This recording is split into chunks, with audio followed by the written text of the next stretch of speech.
Hey, everybody. Welcome back to another episode of Always Almost There, day after show live. We're back here in our natural virtual setting after an incredible live event in St. Louis yesterday. Neil, did it feel weird to be watching the pod? Watching the pod from the live event? No, I had lots of feedback in the moment. There were moments where I felt like it was important that I speak up and say things, maybe stop some things from happening, maybe encourage some other things to happen. And I wasn't given the opportunity to do that. So that part was hard. But I think you did a great job. I think Sim did a great job. He did. Brought the handsomeness level of AAT up, about tenfold just by being there in my absence. So kudos to him. He did a killer job, and we're so lucky to have had him. We're lucky to have the back of big hat guy Lucas Anderton's head walking across the screen right now. I mean, it's an embarrassment of riches here on AAT Pod. We got all the best people. It's true. It's true. We had Haps several times last week. Like it's all happening. Yeah, a spicy. I do want to give too. Semi-nude Haps. Yes. God. I do just want to give a huge shout out and thank you to everybody who came to the pod in person yesterday. It was really cool getting to do it with an audience for the first time. And Neil, I hope you and I can, I want to do this again in the future. I think it's hard to do logistically because not every venue has a brewery with an area to do something like this right next door, like St. Louis does. But it was really cool to do it in front of some people. So thanks to everyone. And, shout out to Nugs as well. For helping organize that. Yeah, shout out to Nugs. Let's talk about Nugs for a second, because I know you aren't going to bring it up, but the Roku app has changed everything, at least in my house, because we have a bunch of Roku TVs. Streaming never worked directly from my laptop. It just didn't work. But now everything works flawlessly. I forced my whole family to watch in our living room, which I am never allowed to do. But now that there's a Roku app, they have no choice. They cannot stop me. So that was done yesterday. So yeah, that was awesome. And also one more shout out. We should absolutely do the live pod thing. I'm glad that you were able to do it. Shout out to the W10 folks for being involved there also. Yes. Fine set of people. Although I have to say this, if we ever do one, I get my own microphone. You don't get to hold the microphone. That's not going to happen. We didn't have a choice. Four hands only had one mic. Yeah. But so each had one. But yes. But on the topic of segueing into talking about the show and this venue, the really cool thing about these venues in places like Chesterfield, Missouri, of all places, is that there's wide open space. You can do stuff like this. And they have things like a microphone and a PA that they're willing to loan to you to bring in business. Whereas New York City, not going to happen. Right. Nobody's going to allow you to do that in New York City, the hugest, most dense city in all the land. Speaking of New York City, that is not an option. Yeah. There's now another show happening in New York City. Yeah. Right. On the 23rd, which is interesting, at Racket, 650 capacity venue the week before they're playing Madison Square Garden, or 5 days before. They're playing Madison Square Garden. Pretty crazy that they're doing that. I don't remember how long the ticket request window is open, but you can enter to win tickets. Maybe they're free. Don't enter. No, don't enter. Strongly recommend not entering. Increase my chances, please. It's going to be terrible. Yeah. 650 cap in a venue in New York. I mean, shoot, 4 years ago, a 500 cap venue was a really big deal and a hard ticket to get. Yeah. So, I mean, we'll see what happens here. It's going to be bananas. It's going to be interesting. Yeah. I now have a lot of extra travel happening in the last week of June. But, got to do it. Got to make it happen.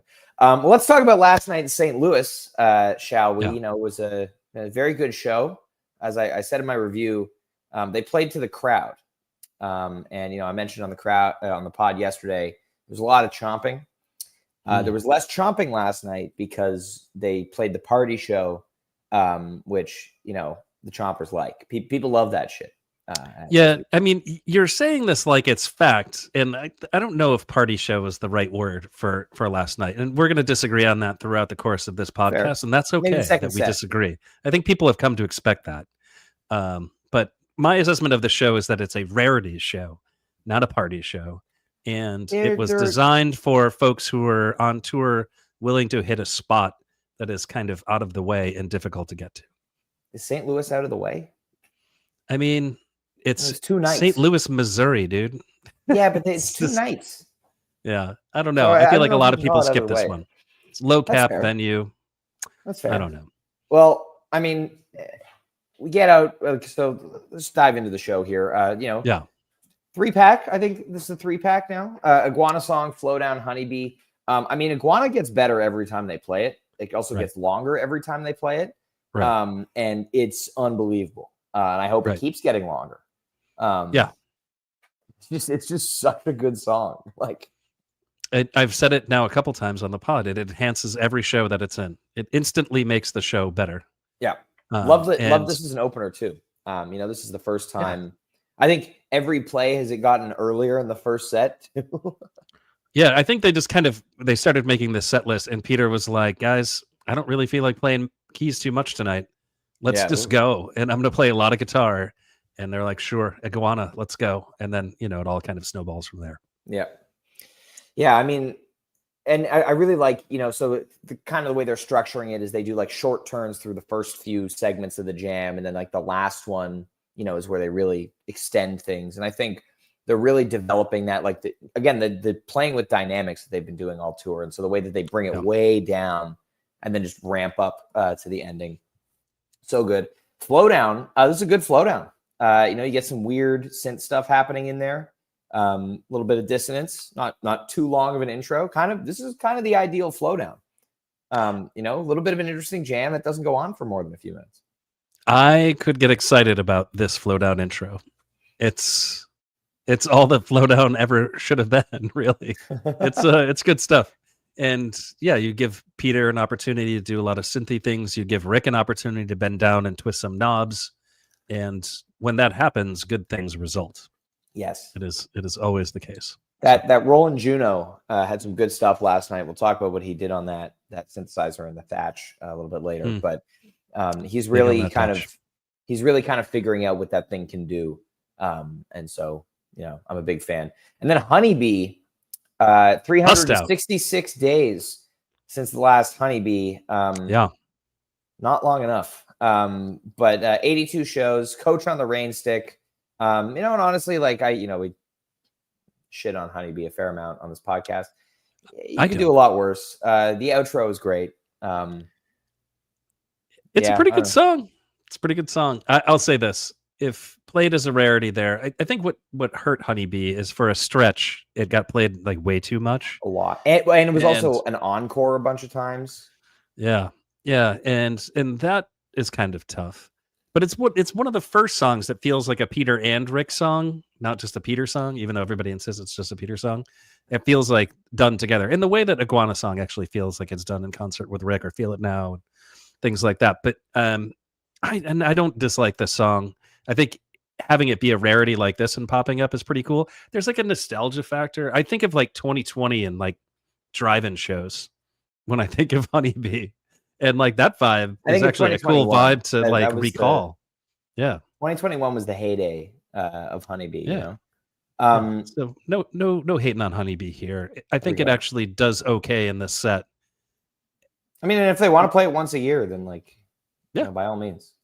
Hey, and then you just dive right into the covers. Well, you get 2 in a row. 2 really good covers. This Caution is sick.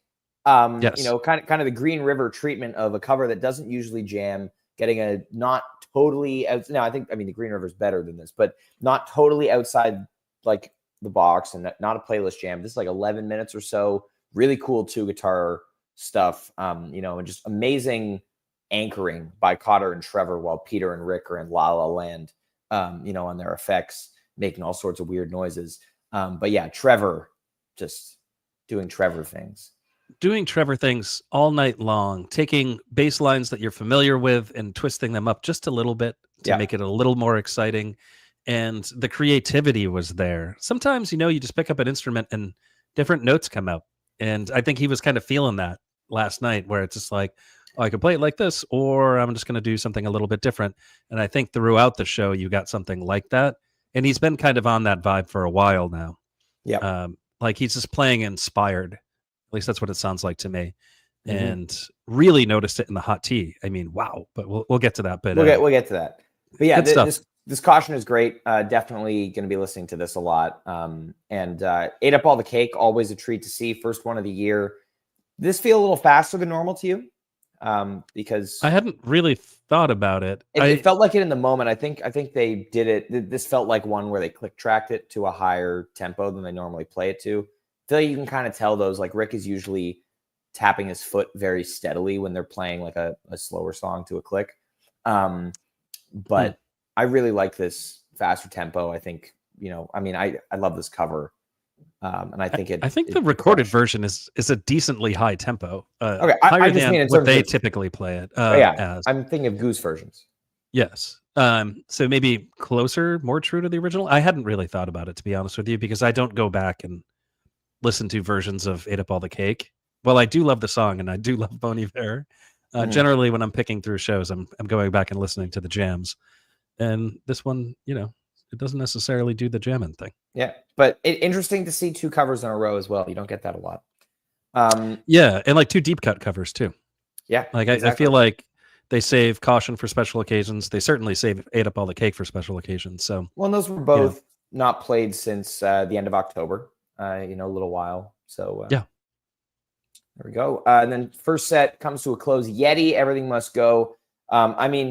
Feels refreshing to get a full Yeti, without the pump up kicks or what have you there. Even though we had one earlier this year that was a proper Yeti, but this was great. Peter doing a little bopping. But again, this is where the party vibe comes in, right? Like nobody's really talking during Yeti because everyone's dancing and the funk is happening. And then Everything Must Go to close the set. We keep talking about, or you keep talking about, like they're going to play the singles and they're going to play the hits from the album. This is the second Everything Must Go of the tour, and Give It Time hasn't been played since Bend. 8 shows. Where the hell is Give It Time? I don't know. It's destroying my fantasy. Maybe word got out that we were expecting them to play Give It Time a whole bunch of times. Well, now it's pretty obvious. It's not going to be played tonight. It's going to be saved and played at Bonnaroo, and that's fine. And maybe they looked ahead and they said, we just can't play it. It's just that play it on Fantasy tonight. They're going to play it tonight now. Yeah, I know. I've just completely screwed myself. I'm not playing it on Fantasy tonight. We'll see what happens. But yeah, it seems to me that they're holding out on this one till Bonnaroo, and then we go back into the every third show rotation. I don't see how they could have gotten sick of the song yet. They've really only played it a dozen times ever. It's more than that. Look here. I wonder what the number is. Give It Time. 19 times they've played 19. Okay, so 7 more than I had guessed. But in any case, yeah, I think they hold off on it. I think it goes back into the regular rotation. I think it just a bunch of weird circumstances have popped up, and they decided not to play it. Like they didn't want to play it in Colorado because Ryan Storm said they can't repeat songs in Colorado. They were holding off on Thatch for as long as they could because they don't want to repeat songs from the previous run in a city, but they did play that last night too. So only those 2 extremely notable circumstances there, or that one extremely notable circumstance. But this is a very solid Everything Must Go. While we're getting back on topic here, aside from the re-entry, the re-entry was awful. Yeah, I don't know what the hell happened. Peter was playing something, Rick was playing something, and they were looking at each other like Rick was ready to go back into the ending. And Peter did not want to. The rest of the band quite realized that, and I think Peter took a little bit longer than Cotter and Trevor to realize that they were going back into the song. But there we go. Thank you, Dylan, for always having the exact musical theory knowledge necessary. Ate Up All the Cake tempo last night approximately 88 BPM. The last time it was played at 80. All right, Dylan. So faster. While Dylan, we're getting stats here, what is the recorded Bon Iver version? What is the BPM on that? I bet you it's faster than an idiot. Please, thank you. Please, if you don't mind. But so the Everything Must Go. I mean, this is I think the best jam of the night here. You get just that communicative jamming style that they've been so excelling at this tour. When it pops up and just everybody listening. And we say this, we're like broken records at this point. Trevor makes this. You know, everyone else can be doing the stuff, and Cotter can be doing that like fluid beat, and Rick and Peter all over. But like without Trevor also being such an active participant, this isn't nearly as good as it ends up being. So yeah, this jam is pretty great, and hits a really nice peak to close out the set. Yeah, I think that this is funny because like I'm gonna say the thing that like you would have expected you to say, and then you just said the thing that I would have been expected to say. But the thing about Everything Must Go right now is that I just would expect it to do more. I want it to be more of a jam vehicle. It 100%. Seems like it was heading in that direction, or had been in that territory for a while. And then right about Mexico, when the album came out, they were like, we're not going to do it like that anymore. And that part has me sad, especially since we got 2 excellent versions in February. More than excellent. Yeah, like, I mean, spectacular versions in February. Yeah, I totally agree. And I also not the biggest fan of like the backing track stuff that they're still doing with it. I think the song was really good live with more of the stripped down arrangement, where like the only really quote unquote backing track thing was like Peter's synth drone that was happening the whole song. You don't need the synth string sample. You don't need like the E drums in the background. And I get that they want to do that for the album, but I said after Mexico, I was like, I'm hoping that was just like a one-time thing. The album came out, we're going to do that. And so I don't know. They also play around with song arrangements a lot, so I don't think this is going to be the be-all end-all for Everything Must Go arrangements, because this song has also changed a lot. But I hope that eventually they go back to the previous arrangement. So the arrangement has nothing to do with their ability to jam it or their desire to jam it. Correct. But I think it's part of it, though, because it's like the album, the title track, and they're doing it based on the album. I mean, they still dropped a 17 and change minute version last night. But yeah, I mean, they're hitting the jam differently as well. Like they're starting out with more of like a full force, quick little peak, and then going into the, more improvisational territory. So. You just hate the Postal Service is the thing. It's straight up Postal Service vibes. But in any case, not like the United States Postal Service. I understand that you meant the Postal Service. Yeah. Any more thoughts on this? On Everything Must Go? No, man. We should bring up Dylan came back with 82 BPM. Thanks for the quick research there. That was dead wrong. Dead wrong. That's the important part about that, Ryan. Yeah, the best part about that is that Neil was wrong. So thanks, Dylan. Yeah. All right. Second set. Again, my theory of they're not playing songs that they played at the same venue last year is incorrect, because they also opened the second set on night 2 with Thatch last year in St. Louis. This one you get. This podcast is more passive aggressive than I thought, and it took Brian Brinkman to point that out, which is great. Sorry, go ahead. You didn't realize that we were a passive aggressive podcast? No, I mean, like our whole we're next level today, but this is our whole shtick. Yeah. But yeah, this is a really good Thatch. A lot of fun and just great, synth work from Peter, as I mentioned earlier. We kind of saw that like very percussive, minimalist synth tone in the Masonic Dustin Hoffman. So that comes back here. I really like the way it sounds when he was doubling it with the clav early on in the jam. And it feels like they're still, trying to work out, like after Bend, the huge 27-minute Thatch. And I think they're still trying to do something different with it than just like straight ahead funk groove. And I think Cotter is varying kind of how he approaches the jam a little more and kind of loosening it up a little bit, I think. But, really great energy in this one, really great peak. And I like, kind of how Peter has that very tight synth sound at the beginning of the jam. And then as it goes on, he like gives it more body and, kind of has more effect, so to speak, more of like an 80s vibe towards the end.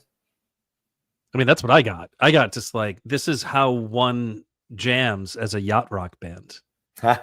And that's the first thing I thought of when I heard it. So I didn't listen to it last night. I listened to it this morning. I shut it off a set break. But I mean, I guess that's all I really have to say. Peter has this amazing ability to make even the most cheesy sounding things sound not cheesy. Except for the Portland Jive Lee, Neil. Oh man, that one really pissed me off. But no, this one, this is really, really good. And in fact, I'm kind of excited about this Thatch. This is like a re-listenable Thatch in a level that is hard to explain, in a way that's hard to explain, meaning that this is not like a jam of the year thing, and it's not the craziest improv they've ever done, but this might be, in terms of just like synth soloing, like one of my favorite things that Peter has done.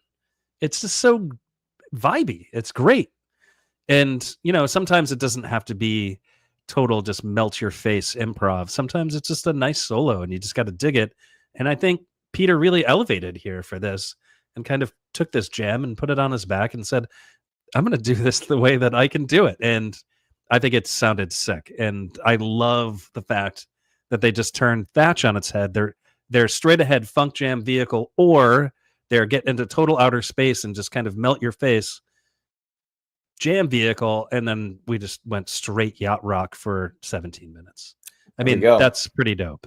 Also of note, that was Thatch number 50 last night. The 50th time they've played it. Wow. And also my 29th time seeing. So. That's gross. That's not right. My two most seen songs, I've seen 30 Dripfields and 29 Thatches. I have seen I've seen a few Goose shows. I've seen far fewer than you, but I think I've seen maybe like 50-ish Goose shows, and I've seen at least 75 Flowdowns and about 64 Hot Teas. I was gonna say that's the one. That's the one. All right, so from there we get Knights in White Satin, Jeff Engborg. Knights coming back for the first time in the Cotter era.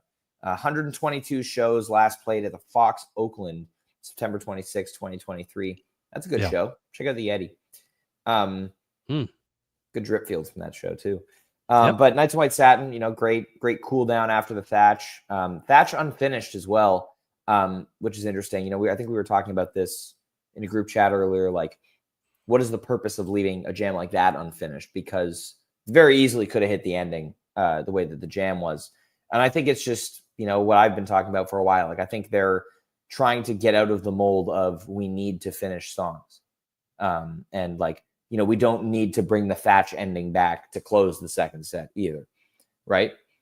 So in my mind, they're like really just being like, yeah, we can let a jam come to an organic end and transition, especially in set two, which, I really like. I've been a big advocate for a long time. But what do you think about that?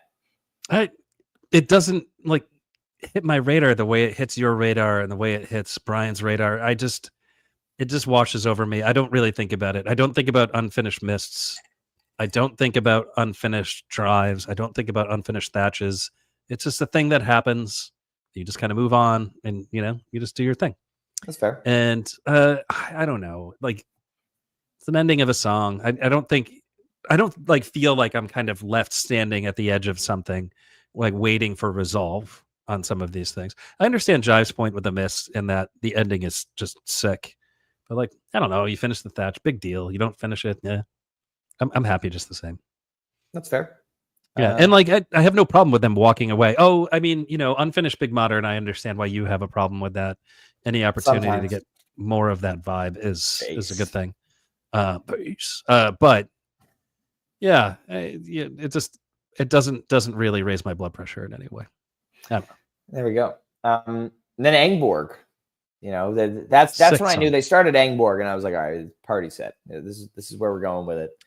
So you know what you do at that point? Instead of dancing? Saying yes, that's exactly what you do. Yeah, I very much did. You should enjoy those moments. Engborg gets played only so often.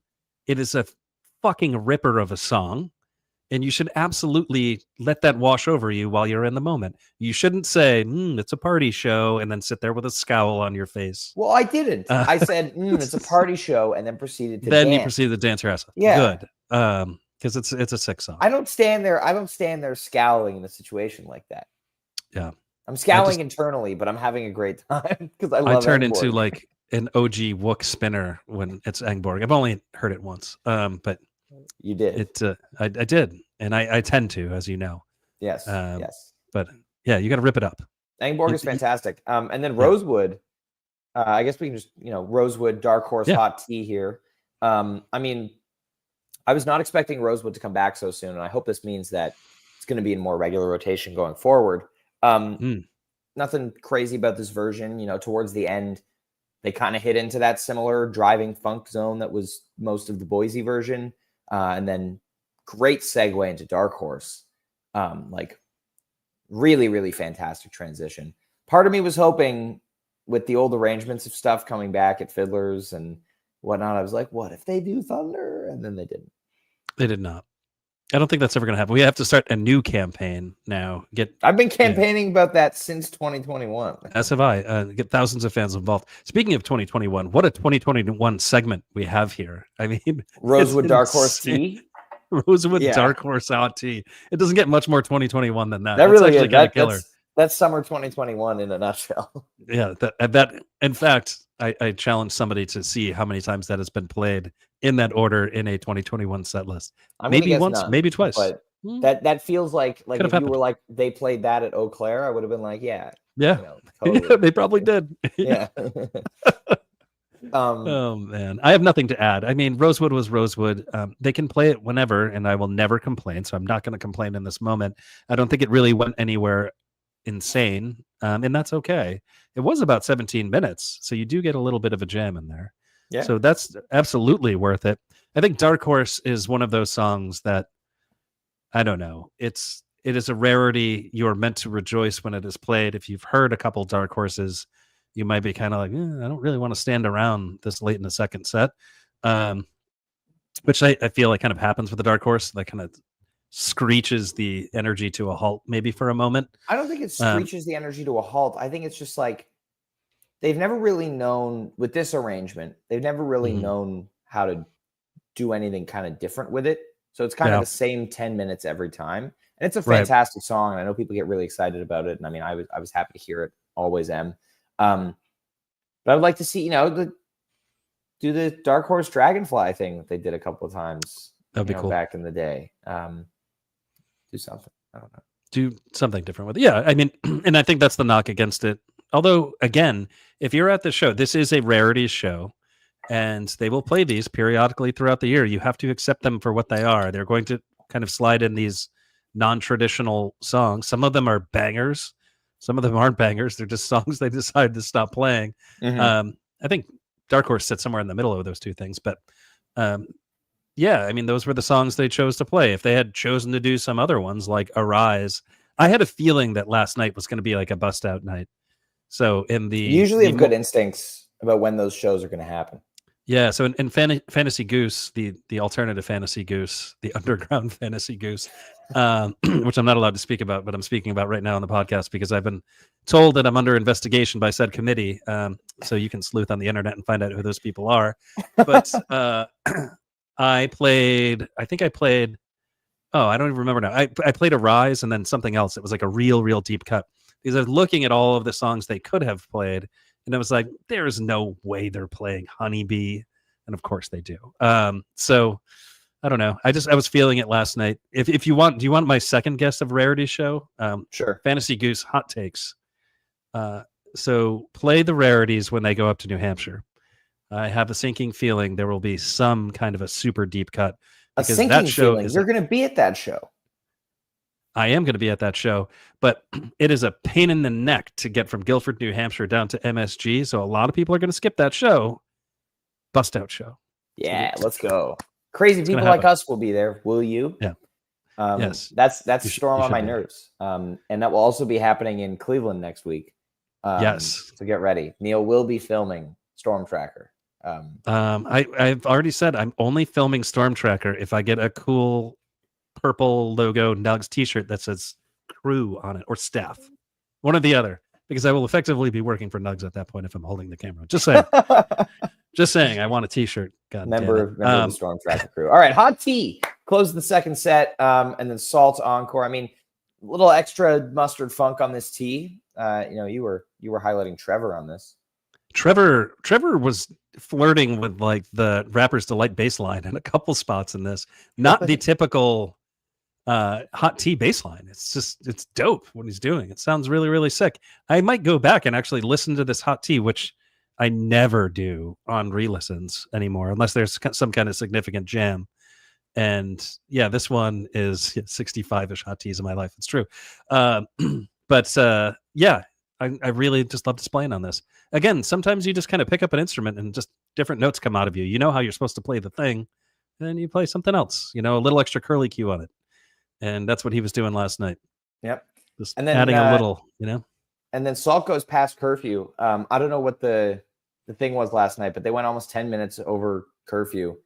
So I guess they got permission to get a little leeway. That's what, like, Salt started and it was like 11:25, and I figured we were just gonna get like song, peak, and then we got some of the coolest jamming of the night.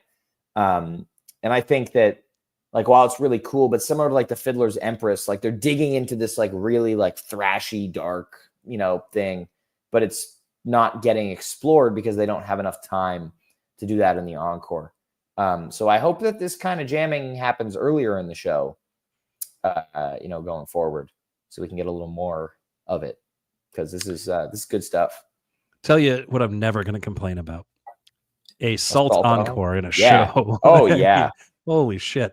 I mean, it's good stuff. This is a great place for this song to be played. Although we've proven time and time again, whenever you need to, or we've talked about time and time again, when you need to put an exclamation point on something, some kind of punctuation on something in the show, Salt is the song for it. Yep. End of first set, great. End of second set, fantastic. Start the second set, sure. You can do that. First set. Yeah. In Vegas. It's great everywhere. Yeah. And, shout out to STL. It's still STL on Spotify, I believe. It wasn't played in St. Louis when it was called STL, but they did last night. Yes. Spotify, unlike Nugs, will not give in to Goose's impulsive nature on naming songs. So there's naming that song specifically. Yeah, all right. Well, that brings us to the close of St. Louis Night 2. The band is playing in just a couple hours here, back in Eastern time in Indianapolis, 7:30 showtime. If you didn't hear and you're not a Nugs subscriber, you can get 4 months of all access now for $5 a month. Limited time promo with the new rebranding through June 29th. So go get yourself some Nugs and tune in for the rest of the summer tour. 2 Nugs. This is our it's the link. This is our last headline gig until Tuesday as well, which is interesting. This is the last stream until Tuesday. The Bonnaroo set is being streamed like 2 hours after it happens, or an hour after it happens, something like that, I believe. But there's no guarantee that it's complete, right? Or is there a guarantee out there they can play the entirety of the set? I think because it's only a 90-minute set, and then All Good Now on Sunday is not being streamed, unfortunately. So we'll see if someone other than me wants to run a Mixler. And then tour picks up on Tuesday in Wilmington. But tonight is night 3 of 6 days in a row for our man Rick, because they have Indy tonight, Bonnaroo tomorrow, and then he plays the Hudson River Music Festival with Graham Lesh on Saturday. It's a sweet spot for a show on Sunday. It looks amazing. If you're in that area, like, go see Rick play some Dead Tunes with O'Teal. One of my best friends from high school lives about 10 minutes away from there, and I was like, if you miss this, I will never forgive you. And he's like, I am actually going to be away. And it's just like, come on. It's going to be beautiful. Beautiful spot for a show. It's going to be cool, and hopefully Rick is able to get some sleep on his flights or whatever, so he's still alive come Sunday. But yeah, we'll be back tomorrow to recap tonight in Indy. Yes. It's the obligatory June 12th Indianapolis show. This is the third time in a row that they've played in Indianapolis at this venue on June 12th. Yeah. They skipped 2023, but 2022, 2024, and 2025. Hometown show for the Gettys and for Danny. Is it not Andrew Getty's birthday on the 12th? No. His birthday was May 8th. I had this discussion the other night. And I was like, yeah, it's Getty's birthday, right? And they're like, no, his birthday's May 8th. And I was just confusing it with, this is just a hometown show for him. And they did me and Julio in 2022 because it was like, wait a second. He's playing at home. I think somebody's pulling your chain. His birthday's May 8th. Remember the when caverns? was Pine Creek? The caverns. Pine Creek was July. Didn't they do me and Julio there? Oh no, yeah, that was they don't only do it. Never mind. Yeah. It's the one where they the happy birthday one was the conference. That's right. In any case, you're not going to be at the show tonight, right? Just want to go over a couple things. Okay, so it's going to be really folks, good. It's going to be a great show tonight. They've gone 0-2 in Indianapolis since 2022. Hey, whoa. And I would say last year's show is quite a few notches above 2022. Yeah, 2022. I was at that show. It was bad. And everybody was so tired after 2 nights at Legend Valley. Like, I got COVID at that show. Audience, it was brutal. Yeah. Brutal show. But in any case, what was I going to say? Oh, yeah, guaranteed absolute burner of a show. I mean, they were obviously setting up set lists. They're trying to go through these next couple of days with some bangers in their back pocket. So bangers tonight, hopefully. And Ryan won't be there to screw up the vibe. So, hey, folks, if you're going to Indianapolis, it's going to be sick. And I will say this, that the venue is awesome. I've been there, and I absolutely love that place. It's they took, like a giant, like a Great Woods, and shrunk it just to the point where it's nice and cozy. And, yeah, so it's great. So enjoy. All right, and we will see you tomorrow to recap tonight's show in Indy. Oh, that's a cough. Sorry about that. Yeah. Thank you, everybody, so much for tuning in to this episode of Always Almost There, day after show live. Enjoy the show tonight, and we will see you next time. Peace.